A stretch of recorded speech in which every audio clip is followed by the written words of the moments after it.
hitched when she realized what it was. Cruise ship keycard. The edges were worn, the laminate cracked, but the embossed initials were unmistakable: M.W. Michael Williams, her husband's keycard. The date printed across the bottom matched the exact night of their disappearance. Laura's knees nearly gave out beneath her. Her mind raced. Had Michael dropped it there? Had he been in this alley too, alive all this time? Or had someone placed it there deliberately, a breadcrumb meant to lure her deeper into a puzzle she wasn't meant to solve? The weight of the card in her hand was unbearable. It was both proof and a threat. Proof that Michael and Emily hadn't vanished into the sea.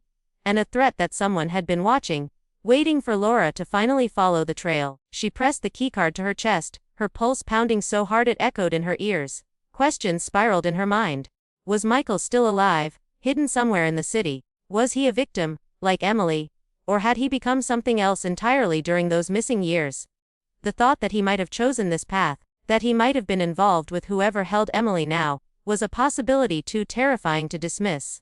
As Laura stood in that lonely alley with the keycard clutched in her hand, the city continued to move indifferently around her. Cars passed on the main road, neon signs buzzed to life, and strangers walked by without a glance. But Laura knew her world had shifted again.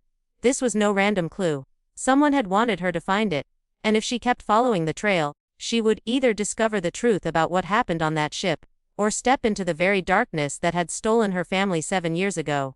Laura stood frozen, clutching the keycard like it was the last piece of her broken life.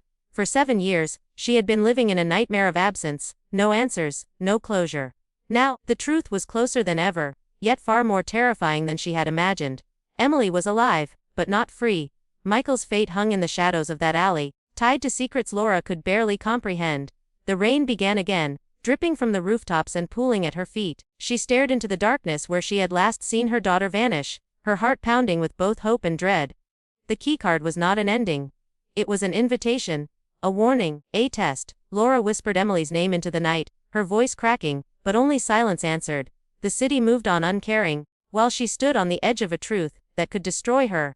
And as she slipped the keycard into her pocket, one haunting realization settled deep into her bones. This wasn't the end of her search.